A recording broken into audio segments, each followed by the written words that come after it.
Assalamualaikum warahmatullahi wabarakatuh. Jumpa lagi dengan saya Tama dalam Ada Apa Gerangan 2. Bagaimana kabar kalian? Semoga selalu diberikan kesehatan dan juga rezeki yang cukup. Kembali di Ada Apa Gerangan 2, di mana di sini saya akan membacakan kisah-kisah mistis bersambung. Kita lanjutkan cerita sebelumnya yang berjudul Perang Tanah Danyang yang ditulis oleh Dioseta.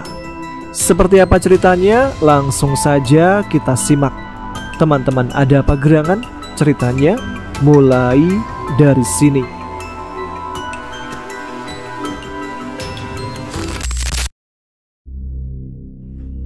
Ada legenda yang mengatakan bahwa manusia hanya menempati satu dari sekian ribu alam yang diciptakan oleh Yang Maha Pencipta. Alam manusia, alam roh, alam mimpi, alam antara, akhirat, dan khayangan, atau berbagai macam nama yang sering tersebut di berbagai kepercayaan, mungkin memiliki tempat tersendiri yang tidak mudah dijangkau oleh manusia. Tapi di balik itu, setiap alam memiliki ikatannya tersendiri dan saling mempengaruhi dengan caranya sendiri. Tapi, satu alam pernah mati, menyisakan kesadaran yang memaksa dirinya sebagai alam untuk mendapatkan energi hidup dari alam lain. Alam itu sadar bahwa tak ada makhluk yang berhak memiliki keinginannya sendiri. Jika hanya ada satu kesadaran untuk semua makhluk di satu alam, maka alam itu akan bangkit menjadi alam yang terkuat. Jagat segoro demit. Hanya amarah dan nafsu yang diizinkan untuk ada di sana. Setiap makhluk perlahan akan melupakan dirinya dan menjadi satu kesadaran dengan alam itu. Hanya kegilaan dan kekacauan yang terus ada, mengorbankan darah dan nyawa untuk kembali lahirnya sebuah alam yang telah mati. Akan ada waktunya, alam ini merebut alam manusia untuk menjadi bagian darinya. Dananjaya Sambara, itu namaku, dan aku adalah seorang manusia. Iyalah, aku benar-benar manusia. Namun saat ini aku terpaksa menjebak diriku di alam tempat bangsa setan dan lelembut berasal. Sesuatu yang mengerikan akan terjadi jika kami tidak menghentikannya. Sebuah peperangan antara makhluk yang sudah ada sejak ratusan tahun yang lalu akan terjadi dan mengoyak batas alam antara alam manusia dan jagat segoro demit. Aku di sini untuk menghentikan itu semua. Tapi sepertinya keberadaanku tidak dibutuhkan. Di hadapanku berdiri seorang sesepuh leluhur Trah Sambara yang telah mengurung dirinya di jagat segoro demit selama ratusan tahun. Seseorang yang menjaga kesakralan Trah Sambara dari alam terkutuk ini. Eyang Wirabumi Dayu Sambara. Terlemah, gumamku saat Eyang Wirabumi mendakwaku sebagai Trah Sambara yang terlemah. Aku tak bisa membantahnya. Mungkin ucapannya benar. Aku memang tidak memiliki ajian-ajian sesakti Pak Lek dan Jagat. Bagaimana bisa kalian membawa manusia seperti dia ke alam ini? Apa tidak ada pilihan lain? Teriak Eyang Wirabumi pada Nyi Purbawengi dan Eyang Kertasukmo. Mereka tak menjawab dan memilih mundur sambil tersenyum. Aku menoleh pada Nyi Sendang Rangu, dan ia justru berpaling seolah tak ingin terlibat dengan permasalahan Trah Sambara. Mengapa kalian jadi setolol ini? Jangan salahkan aku jika dia mati dalam pertempuran, teriaknya sambil berpaling membuang muka. Namun baru melangkah sesaat, ia kembali menoleh ke arahku dan menunjukkan jarinya ke wajahku. Dan kau, jangan sampai kau menjadi batu sandungan untuk kami, ancam Eyang Wirabumi. Aku berusaha untuk tidak merespon apapun. Selain tidak mengerti dengan keadaan di alam ini, Eyang pasti punya alasan untuk sebegitu selektifnya menilai aku dan yang lain. Dia hanya tidak ingin ada lagi yang mati, ucap Nyi Purbawengi. Percayalah, walau perangainya buruk, dia salah satu leluhur kita yang paling baik. tambah Eyang Kertasukmo. Aku hanya menghela nafas sambil berusaha tersenyum. Perangai emosnya itu memang sedikit mirip dengan Eyang Widarpa. Seandainya Eyang masih ada, mungkin akan seru jika mereka berdua bertemu. Kepala Ki Kundawayan itu, apa Eyang yang menghabisinya?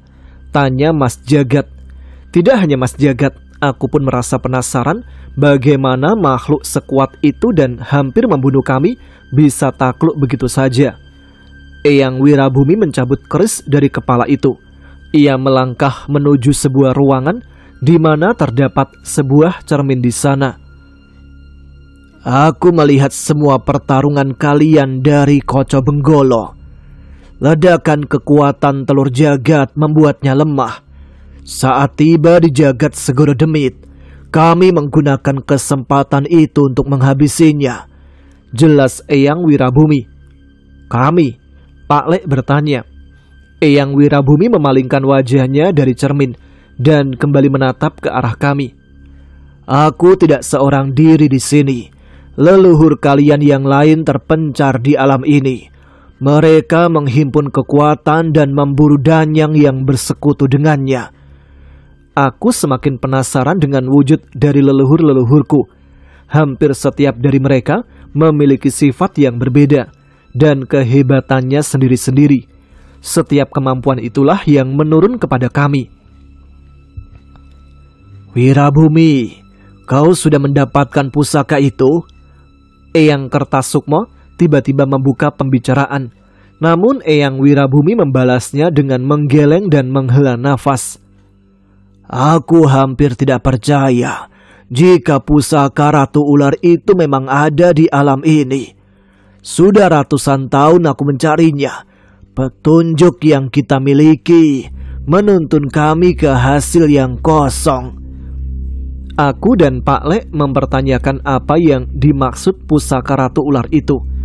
Apa pusaka itu sepenting itu hingga leluhur kami mencari selama ratusan tahun? Eyang, apa pusaka Ratu Ular memang sepenting itu?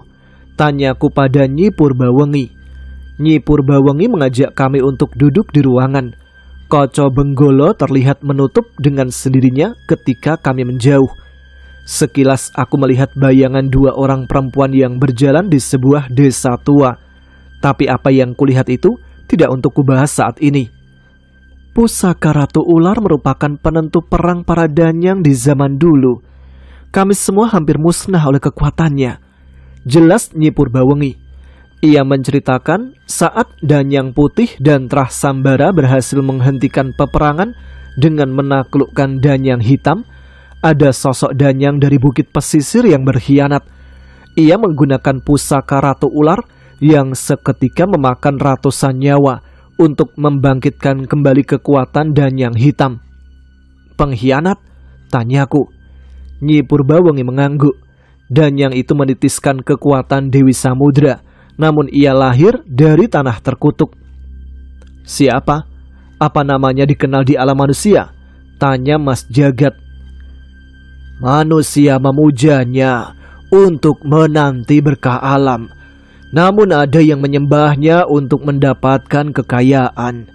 Di alam manusia, ia merupakan sosok anggun yang dikenal dengan nama Dewi Naganingrum.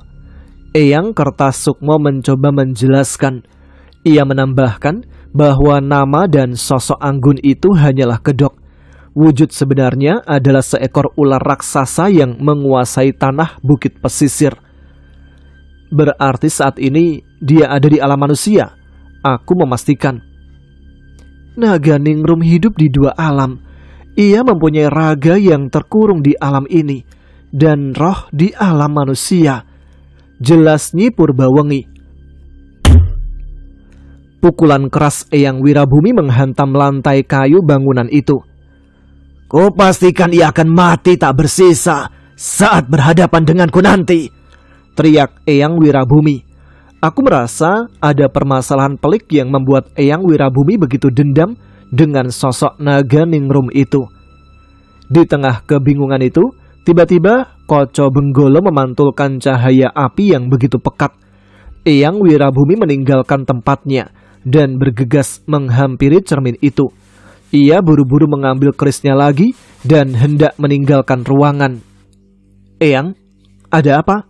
tanyaku. Jagat menatap ke Koco Benggolo dan wajahnya seketika diliputi amarah. "Brengsek! Mereka membakar satu bangunan yang menampung puluhan anak kecil. Apa yang mereka lakukan?" Aku menghampiri ke arah Mas Jagat dan pemandangan mengerikan itu benar-benar terpampang di Koco Benggolo. Suara anak-anak yang berteriak ketakutan pun terdengar samar dari cermin itu. Eyang Wiraguna berhenti sejenak dan memanggil kami. "Kalian, ikut denganku!" teriaknya tertuju kepada kami bertiga. Aku menoleh ke arah Eyang Kertasukmo, Nyi Purbawengi dan Nyi Sendang Rangu. Mereka mengangguk, memberi isyarat agar kami mengikuti Eyang Wirabumi. Pendopo Kunci Jagat itu adalah nama tempat yang baru saja kami singgahi. Eyang Wirabumi dan leluhur kami yang lain menggunakan tempat itu sebagai tempat aman untuk singgah dari perburuan ratusan tahun mereka. Aku menoleh bangunan itu. Entah bagaimana bangunan itu bisa ada di alam ini. Namun aku menduga sesuatu yang hebat memindahkannya dari alam manusia. Kami meninggalkan Pendopo Kunci Jagat, mengikuti arahan Eyang Wirabumi. Baru saja beberapa langkah aku meninggalkan wilayah itu, tiba-tiba aku terjatuh. Sesuatu mencoba merasuki kepalaku. "Danan!" teriak Mas Jagat. Pak Lek pun terjatuh berlutut berusaha menahan kesadaran Jagat Segoro Demit mengambil alih pikiranku. Saat itu, Eyang Wirabumi menghentikan langkahnya, mengerti apa yang terjadi. "Selemah inikah penerusku saat ini?" ucapnya berbalik. Ia tak membantu kami dan hanya duduk bersila selama di tanah sambil memandangi kami bertiga yang susah payah menahan pengaruh itu. Pergi!" Mas Jagat mulai terpengaruh. Ia beberapa kali mencoba membenturkan kepalanya ke tanah. "Kalau kalian tak bisa bertahan dari ini, sebaiknya kalian kembali. Jagat Segoro Demit bukan tempat makhluk lemah," balas Eyang Wirabumi. "Sial, jangan remehkan kami." Aku beberapa kali memukul tanah, berusaha mempertahankan kesadaranku. Berbeda dengan aku dan Mas Jagat yang mencari pelampiasan, Pak Lek justru bermeditasi untuk menenangkan kesadaran yang berkecamuk di dalam kepalanya. Apa yang harus kulakukan? Di tengah kebingunganku itu, aku teringat tentang Cahyo yang pernah terjebak seorang diri di alam ini. Ia berhasil bertahan dengan bantuan keberadaan Wanasura dan Wanasudra. Aku tahu bahwa kedua roh Panglima Kera itu tidak punya kemampuan untuk melindungi kesadaran kami seperti Nyi Sendang Rangu. Saat itu aku berkali-kali mengulang ayat-ayat suci di kepalaku, menghindarkanku dari hasrat dan nafsu yang mencoba merasuki pikiranku. Tidak mudah, namun perlahan aku kembali mendapatkan kesadaranku. "Mas Jagat," aku menoleh ke arahnya. Namun saat itu hawa panas terpancar dari tubuhnya. Aku sempat khawatir. Namun beberapa saat kemudian ia kembali membuka mata dengan tenang. Sepertinya ia sudah menemukan cara sendiri untuk melindungi kesadarannya.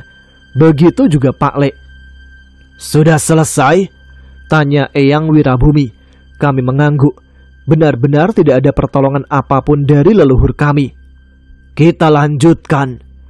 Kami berjalan menelusuri padang gersang yang tak berujung.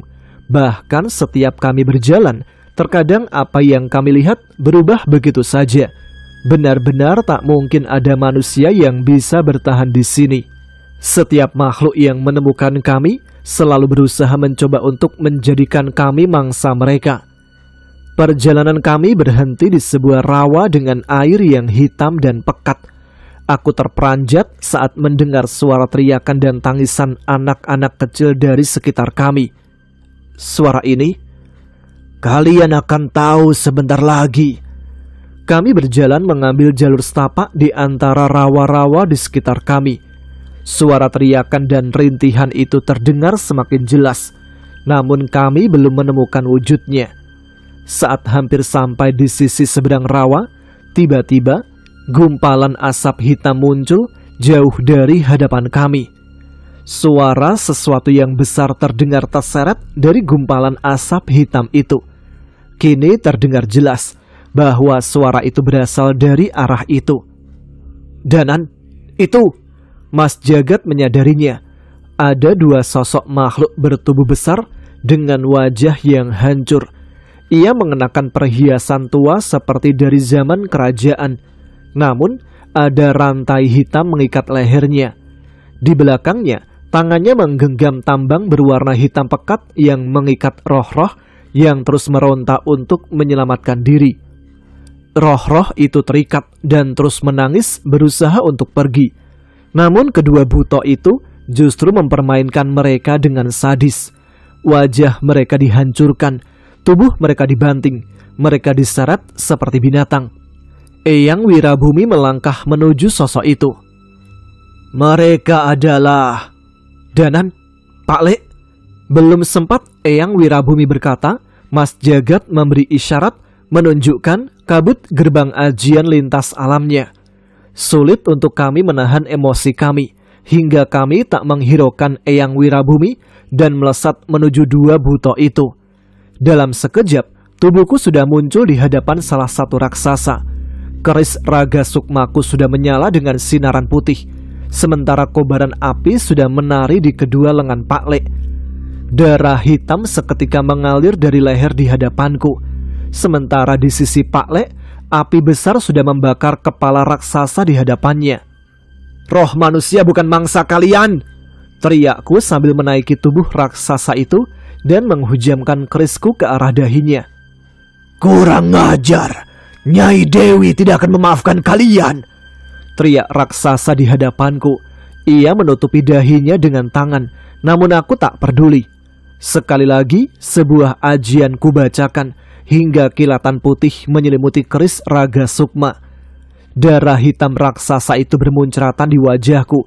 Ia pun jatuh dan tumbang dengan lubang di dahinya. Aku menoleh ke arah Pak Le, dan saat itu kepala raksasa lawannya telah menghitam hangus tak berdaya. Aku mengatur nafas dan menoleh ke belakang. Terlihat Eyang Wirabumi terdiam melihat apa yang kami lakukan. Jagat menyusul kami dan memeriksa keadaan roh-roh yang dibawa oleh kedua raksasa itu. Tidak salah lagi, mereka. Mas Jagat segera menyadari roh-roh itu. Mas, kami kenapa di sini? Kata sosok roh anak kecil dengan badan yang hangus. Takut, sakit, apa salah kami? Lirih anak-anak itu benar-benar membuat jantungku merasakan sakit mereka. Aku memegang wajah anak itu dengan kedua tanganku dengan mata yang berkaca-kaca. Anak-anak ini tidak bersalah, aku tahu itu. Saat itu, secara refleks aku menempelkan dahiku pada dahi anak itu. Dan sebuah penglihatan muncul di kepalaku. Jangan lari kamu bocah sialan! Teriak seorang ibu yang mengejar seorang anak kecil dengan membawa parang. Anak itu benar-benar ketakutan dan bersembunyi di parit pemukiman rumah kumuh itu. Di mana Kasim? Teriak warga yang lain.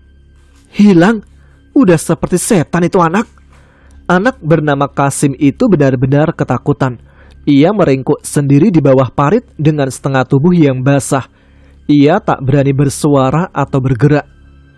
Sampai langit menghitam, barulah suara langkah kaki dan umpatan warga hilang satu persatu. Kasim pun keluar dari parit dengan tubuh yang menggigil. Ia mengeluarkan sepotong ayam goreng yang sudah basah dengan air comberan yang membasahi pakaiannya. Ia mencuci sepotong ayam itu seadanya dan memakannya sambil menangis. Bapak, Ibu, Kasim gak kuat. Kasim ingin ikut bapak dan ibu. Tangisnya sambil duduk di pinggir trotoar jalan raya. Jauh di seberang jalan, terlihat seorang pria mengenakan kemeja dan celana jeans menatap Kasim sambil tersenyum. Ia terlihat mencoba ramah kepada Kasim, sambil menunggu Kasim selesai makan. Perbincangan kecil terjadi di antara mereka. Pria itu mengajak Kasim ke sebuah tempat penampungan anak di pinggir kota. Sebuah bangunan bekas peninggalan Belanda yang besar dikelilingi pagar yang tinggi. Banyak anak-anak bernasib sama yang tinggal di sana. Mereka semua menyambut Kasim dengan baik. Kehidupan Kasim benar-benar berubah di sana. Walaupun sering terjadi pertengkaran, kehidupan di sana tak seburuk kehidupan Kasim saat sebatang kara di jalanan. Tapi Kasim tak menyangka bahwa kehidupan di sana hanya topeng semata. Setelah beberapa saat, ia baru sadar bahwa satu persatu temannya menghilang. Anak-anak menganggap anak hilang itu melarikan diri karena tak betah. Sampai suatu malam, Kasim, seorang temannya, tak sengaja melihat seorang anak dibawa ke gudang belakang. Ia tak menyangka bahwa di dalam gudang itu ada sebuah ruangan lagi yang tersembunyi. Mereka mengintip kejadian di sana dan mendapati temannya itu disajikan di sebuah tempat pemujaan oleh orang-orang yang selama ini merawat mereka. Kasim melihat ke dinding ruangan misterius itu dan mendapati ukiran ular raksasa yang begitu besar. Kasim melihat temannya dikuliti hidup-hidup dan dipersembahkan pada seekor ular besar yang telah menanti di hadapan mereka. Rasa takut menjalar di seluruh tubuhnya. Saat melihat salah seorang penjaga menoleh ke arahnya, ia dan teman-temannya pun buru-buru pergi kembali ke kamar. Kasim meringkuk ketakutan. Saat itu ia mulai mencoba memikirkan cara untuk melarikan diri. Tapi sebelum apa yang ia rencanakan tercapai, hal mengerikan pun terjadi. Kasim terbangun dengan seluruh teman-temannya yang berteriak histeris. Api sudah mengelilingi bangunan tempat mereka tinggal. Kasim berusaha melarikan diri, namun apa yang ia temukan adalah teman-temannya yang tubuhnya mulai hangus terbakar. Kasim sempat melihat keluar jendela.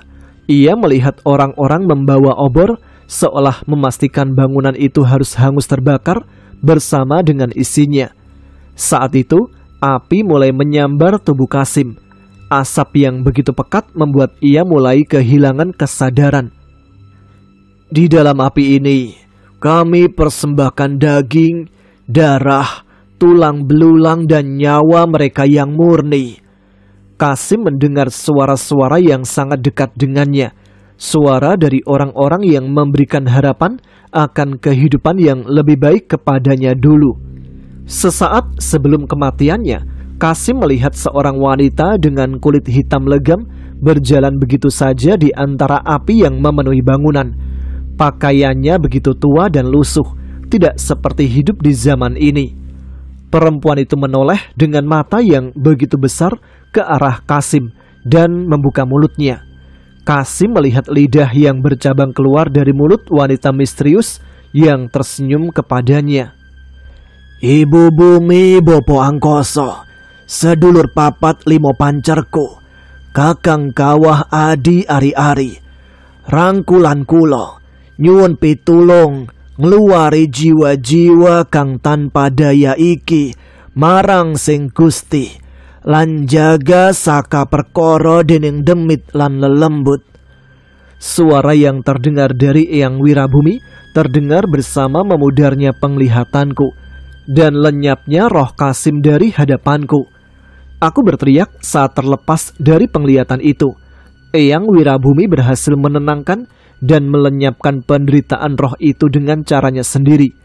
Berkali-kali aku meninju tanah meluapkan kekesalanku. Manusia-manusia biadab, apa yang mereka minta sih sampai tega mengurung dan membakar anak-anak ini?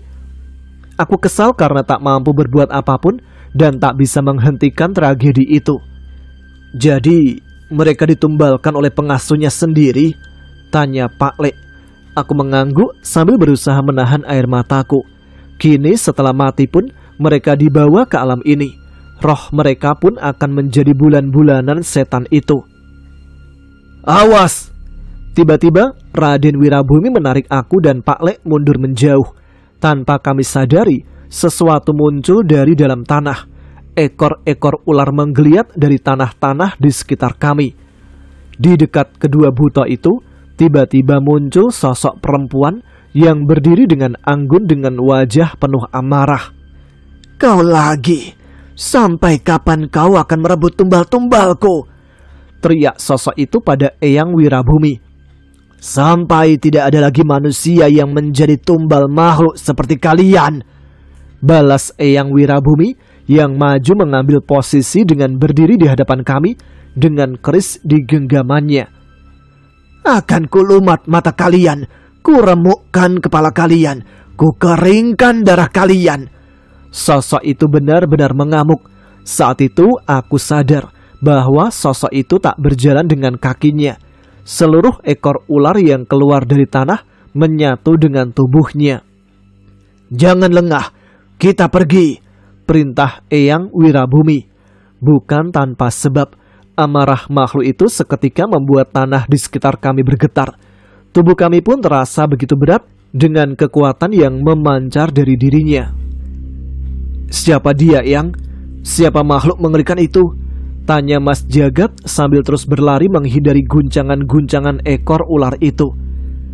Dialah Dewi Naganingrum itu. Tepatnya setengah dari Dewi Naganingrum, jelas Eyang Wirabumi. Setengah? Aku bingung dengan penjelasannya.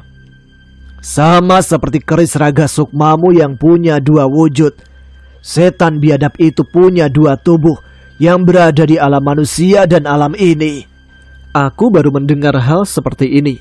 Seberapa kuat sosok itu sampai bisa hidup dan berkuasa di dua alam. Tapi sebelum aku berpikir lebih jauh, tiba-tiba rawa-rawa tempat kami datang sebelumnya kini dipenuhi oleh sekumpulan sosok yang tak dapat kami lihat dengan jelas. Tolong, lepaskan. Suara itu terdengar jelas mendekat ke arah kami. Dan bersamaan dengannya, sebuah benda terlempar dan jatuh di depan kakiku.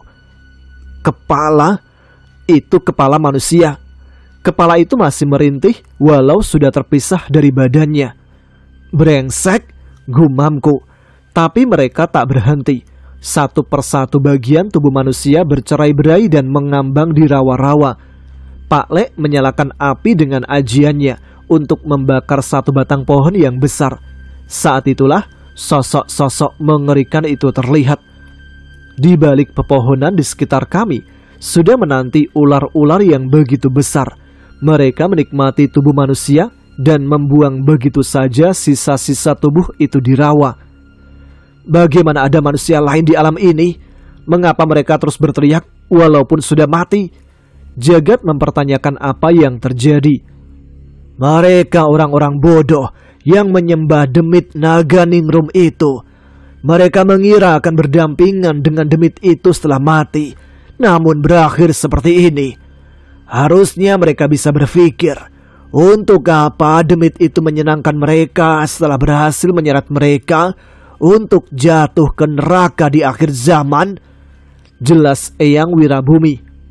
Manusia-manusia bodoh, umpat Pak Lek penuh dengan emosi. Tapi saat ini, tak ada waktu bagi kami untuk memikirkan manusia-manusia sesat itu. Kekuatan yang begitu mengerikan mengelilingi kami dalam wujud ular yang melingkar melayang-layang di langit-langit rawa. Sial, kita terjebak. Eyang Wirabumi terlihat cemas. Mas Jagat, aku berinisiatif memberi isyarat Mas Jagat untuk membawa kami pergi. Tapi saat ini wajahnya tiba-tiba terlihat pucat. Gak bisa, Nan. Ada yang menahan kekuatanku. Sial, umpatku. Kami benar-benar ada dalam bahaya. Akhirnya aku bisa menghabisimu. Dewi Naganingrum tertawa. Ia puas seolah sudah begitu lama menanti saat ini. Kalian cari cara apapun untuk melarikan diri. Biar aku yang menahan setan itu, ucap Eyang Wirabumi. Aku mencoba menahannya. Namun ia tidak terlihat bersedia untuk berkompromi. Ia lebih dulu bergegas berlari menuju setan itu dengan sebuah keris di genggamannya. Belum sempat mencapai tubuh Dewi Naganingrum, Eyang Wirabumi terpental dengan keberadaan ekor ular yang muncul dari rawa dangkal yang ia lewati. Aku pun segera memperhatikan ke dalam rawa. Dan di dalam air terlihat ular-ular besar mengelilingi kami. Keris jagat angkara, tanpa nono getihku. Eyang Wirabumi berusaha kembali berdiri sambil menggoreskan keris pusakanya itu di lengannya. Goresan yang begitu panjang hingga darah itu terus mengalir ke keris pusaka jagat angkara itu. Saat itu, kekuatan mengalir menyelimuti tubuh Eyang Wirabumi. Tanpa pandang bulu, ia membantai ular-ular yang berada di dekatnya begitu saja. Matanya memutih, tubuhnya mengeras. Namun dalam sekejap saja, aku bisa menebak bahwa kekuatan itu tidak akan bertahan lama. Eyang Wirabumi tak membuang waktunya. Ia melesat begitu saja ke arah Dewi Naganingrum. Dan dalam sekejap, kepala makhluk itu sudah terpisah. Hampir saja kami berpikir bahwa Eyang berhasil. Tapi saat itu, kepala Dewi Naganingrum tiba-tiba berubah menjadi kepala manusia. Dan tawanya terdengar dari sisi lain. Ingin memenggalku? Impianmu terlalu tinggi. Eyang Wirabumi melakukan hal yang sama berulang-ulang. Namun setiap ia menghabisi perwujudan Dewi Naganingrum, sosok itu selalu berubah menjadi tubuh mayat manusia. Hentikan Eyang, ini percuma, teriakku sambil berlari mendekat ke tengah-tengah rawa.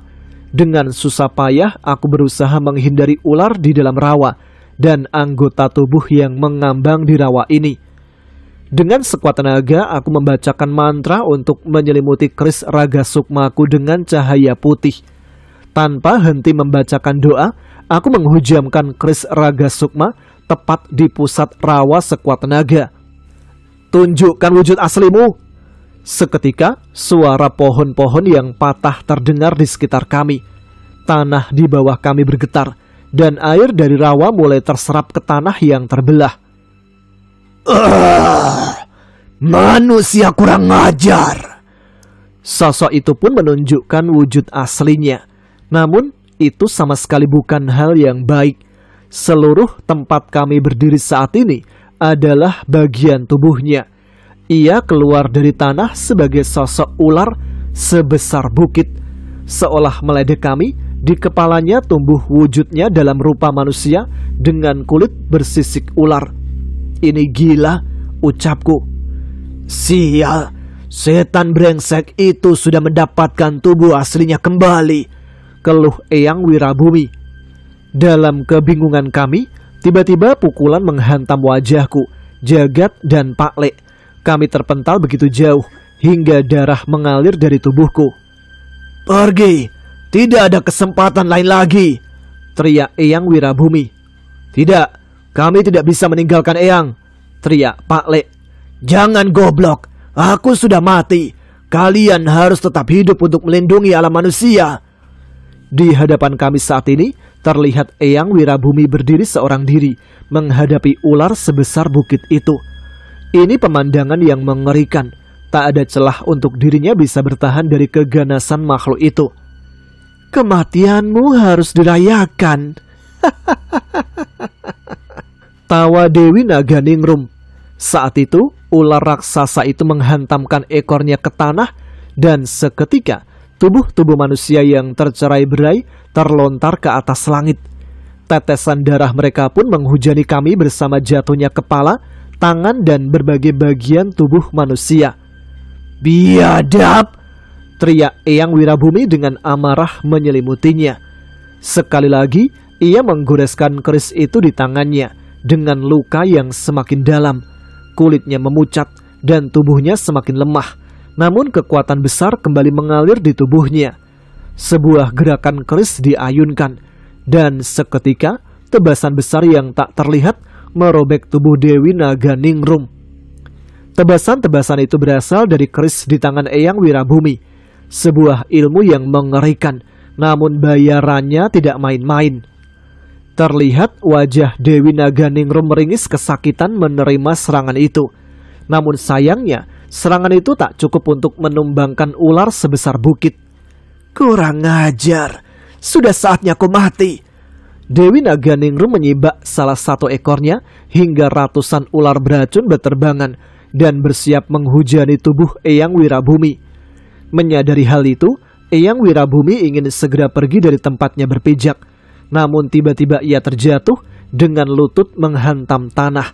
Kulitnya memucat, darahnya tak lagi mengalir dari lukanya. Ini adalah batasnya. Melihat keadaan itu, Dewi Naganingrum tersenyum. Musuh bebuyutannya kini bertekuk lutut di hadapannya. Kuhargai perjuanganmu selama ratusan tahun ini.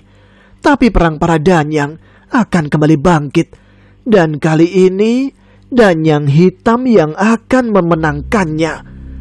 Ular-ular itu pun berjatuhan menghujani tubuh Eyang Wirabumi. Eyang hanya pasrah menerima takdirnya saat itu. Tapi saat ular itu menumpuk di tubuhnya, ia baru tersadar sesuatu. Tidak terjadi apapun kepadanya. Ular ini. Ular-ular itu jatuh di tubuh Eyang Wirabumi tanpa kepala. Maaf Eyang, kami sudah bosan dengan drama meninggalkan sekutu kami di medan perang. Ucapku yang baru saja kembali ke tubuh setelah menebas semua kepala ular-ular itu dalam wujud raga sukmaku. Beberapa saat kemudian, geni Baraloka menyala di tubuh Eyang Wirabumi. Lukanya menutup dan tubuhnya mulai pulih secara perlahan.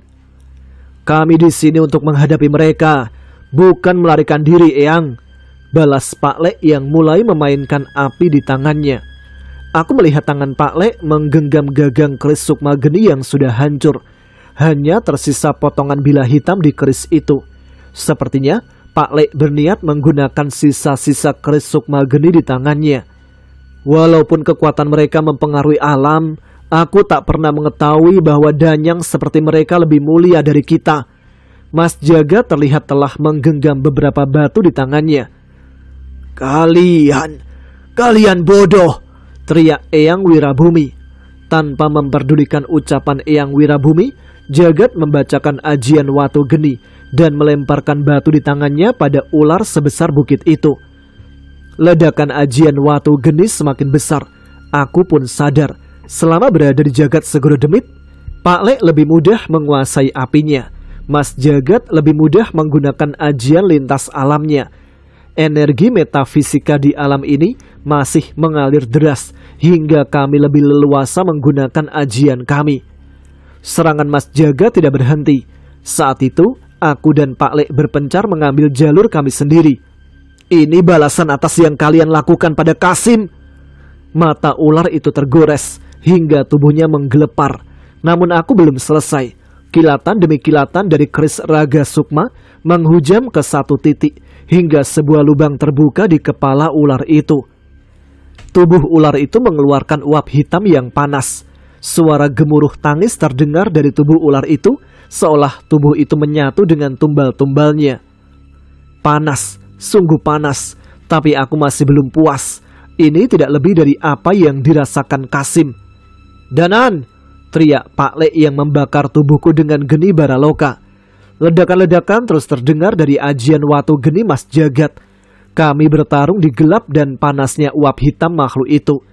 Tebasan demi tebasan terukir di tubuh makhluk itu, dan tepat saat ular itu mengerang kesakitan, aku menitipkan tubuhku pada Pak Lek dan melayang melesat dengan sukmaku. Makhluk sepertimu hanya pantas menempati neraka! Teriakku yang melesat sekuat tenaga menuju ke dalam tubuh ular besar itu melalui lubang yang kubuat. Pergi! Keluar dari tubuhku! Aku tak peduli. Dari dalam tubuh inilah suara tumbal-tumbal yang jadi korbannya berasal. Dengan lantunan ayat-ayat suci yang kubacakan pada wujud gaib keris raga sukma, aku membebaskan semua tumbal yang terkurung di dalam tubuhnya. Roh-roh manusia ini bukan lagi budakmu, ucapku yang menerobos keluar melalui sisi lain dari ular itu. Secara bersamaan, roh-roh tumbal itu ikut berterbangan keluar dari tubuh yang mengerikan itu. Kurang ajar, mereka tumbal yang kukumpulkan selama ratusan tahun, teriak Dewi Naganingrum dengan suara yang berbeda. Eyang Wirabumi kembali membacakan doa-doanya, menghantarkan roh-roh itu ke tempat mereka seharusnya berada. Dewi Naganingrum terjatuh. Kekuatannya tak lagi semengerikan sebelumnya. Namun kali ini, ia benar-benar dipenuhi oleh amarah. Eyang, ayo. Aku yang telah kembali ke tubuh menarik Eyang Wirabumi untuk bergegas pergi menjauh. Kubunuh kalian! Ular raksasa itu memunculkan tanduknya. Tak ada lagi niatnya untuk melepaskan kami. Aku yakin kami bisa mati kapan saja bila berhadapan langsung dengannya saat ini. Awan menghitam, petir bergemuruh. Makhluk itu mengerahkan semua kemampuannya untuk mengejar kami. Di sini, teriak Mas Jagat yang telah berhasil mempersiapkan kabut lintas alamnya. Tapi ular itu telah melayang dan bersiap melahap kami. Tidak akan sempat, ucap Eyang Wirabumi yang melihat wujud paling mengerikan dari lawannya selama ini. Tapi aku membalasnya dengan senyum kecil. Seingatku, api hitam itu lahir dengan memanggang seekor ular. Gumamku mengingat tentang sosok makhluk bernama Dewi Giridharna yang kami hadapi di lembah Keramat. Benar, yang ini hanya beberapa kali lebih besar. Balas Pak Lek yang telah menggenggam gagang keris Sukmageni di hadapan dahinya. Sebuah mantra yang diwariskan oleh Mbah Jiwo pun dibacakan. Geni Sukmo ngobong jiwo, urip ke karmo geni kagem geteh duroko. Goresan di tubuh ular itu pun bersinar. Serangan Pak Lek sedari tadi membentuk aksara besar di tubuh ular itu. Api hitam pun muncul membakar, membentuk sebuah rajah di tubuh Dewi Naganingrum. Ia pun jatuh kesakitan. Kami menggunakan kesempatan ini untuk memasuki kabut Mas Jagat. Jangan kabur pengecut, teriak Dewi Naganingrum. Pengecut? Katakan itu pada makhluk yang menggunakan ratusan nyawa hanya untuk menghadapi kami berempat. Balasku. Kami hanya mempersiapkan panggung terbaik untuk kematian makhluk hina sepertimu.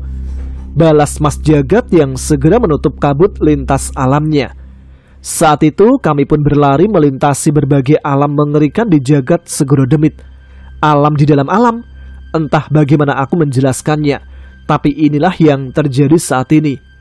Setelah melintasi beberapa alam, kami pun tiba kembali di pendopo kunci jagat, tepat di hadapan cermin Koco Benggolo. Entah apa yang terjadi, tapi saat itu aku melihat keberadaan sosok ular yang begitu besar bangkit di alam manusia. Gambaran di Koco Benggolo menunjukkan bahwa ular itu akan berhadapan dengan seorang pemuda. Dan aku sangat mengenal sosok yang ditampakkan oleh Koco Benggolo. Cahyo, itu Cahyo, ucapku. Sosok ular raksasa itu meliuk-liuk di langit alam manusia menembus awan. Itu jauh lebih mengerikan dari tubuh Dewi Naganingrum saat ini. Jadi, tubuh aslinya ada di alam manusia, ucap Eyang Wirabumi. Belum sempat bereaksi, tiba-tiba terdengar suara yang begitu besar dari luar bangunan. Langkah kaki terdengar dan Eyang Kertasukma serta Nyai Purbawengi menghampiri kami dengan tubuh penuh luka. Kita harus pergi. Prabu Kalabuto telah bangkit. Tempat ini akan hancur, teriak Nyi Purbawengi. Baru saja kami lepas dari kengerian Dewi Purbaningrum, kini kami harus mendengar nama Prabu Kalabuto.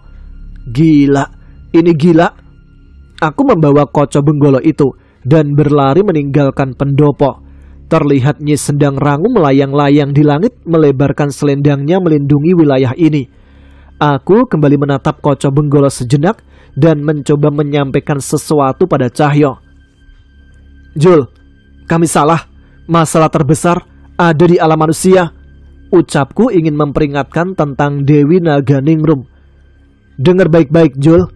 Perang para danyang terjadi karena pengkhianatan mereka yang diberkahi semesta. Hentikan mereka. Tiba-tiba retakan terlihat di Koco Benggolo. Entah apa yang terjadi, namun cermin itu pecah berkeping-keping. Mereka telah bangkit. Koco Benggolo tak mampu menggambarkan keberadaan mereka semua sekaligus, ucap Eyang Wirabumi. Aku pun meninggalkan cermin itu. Tapi aku mencoba menyimpan satu kepingan cermin itu yang mungkin saja bisa berguna untuk kelak. Kami telah jauh berlari. Nyi Sendang Rangu menarik selendangnya dan menyusul kami. Dan saat itu, di hadapan kami, terlihat pemandangan yang mungkin tak akan pernah kami lihat lagi. Prabu Kalabuto. Ya, aku yakin itu pasti dia. Sosok yang begitu besar muncul dari balik kabut. Besar, sangat besar. Entah itu Butolireng, Batara Nogo, mereka tidak sebesar makhluk itu. Bangunan-bangunan di pendopo kunci jagat hancur begitu saja dengan satu pijakan kakinya. Apa makhluk seperti itu yang dulu kalian lawan? Tanyaku pada leluhur kami. Tidak ada keraguan. Eyang Wirabumi, Nyi Purbawengi, dan Eyang Kertasukma mengangguk secara bersamaan. Entah mukjizat apa yang akan bisa menyelamatkan alam manusia dari makhluk-makhluk itu. Ingat Danan, ini perang para danyang. Itu artinya kalian tidak akan sendiri. Mereka pasti akan muncul saat waktunya tiba. Ucap Nyi Sendang Rangu. Benar, ucapan Nyi Sendang Rangu benar. Sambil pergi meninggalkan tempat itu dengan kabut mas jagat, aku membayangkan seperti apa wujud danyang-danyang akan bertarung di pihak putih. Di tengah lelahnya kami, Eyang Wirabumi menepuk bahuku. Ia menatap wajahku dengan senyum yang berbeda. Maafkan Eyangmu ini, Danan. Eyang tarik kembali ucapan Eyang. Ia 2 kali menepuk pundakku, dan saat itu aku belum mengerti maksud ucapannya. Awalnya, Pak Le ingin membelamu saat Eyang mengatakan kamu sambara terlemah, Nan. Tapi akan lebih mengena jika Eyang melihat sendiri kemampuanmu yang sebenarnya. Benar. Lagi pula, sejak kapan kemampuan seseorang diukur dari kesaktiannya? Ucap Eyang Kertasukma sambil melirik ke arah Eyang Wirabumi. Aku tahu ia bermaksud memberikan sindiran atas penilaian itu.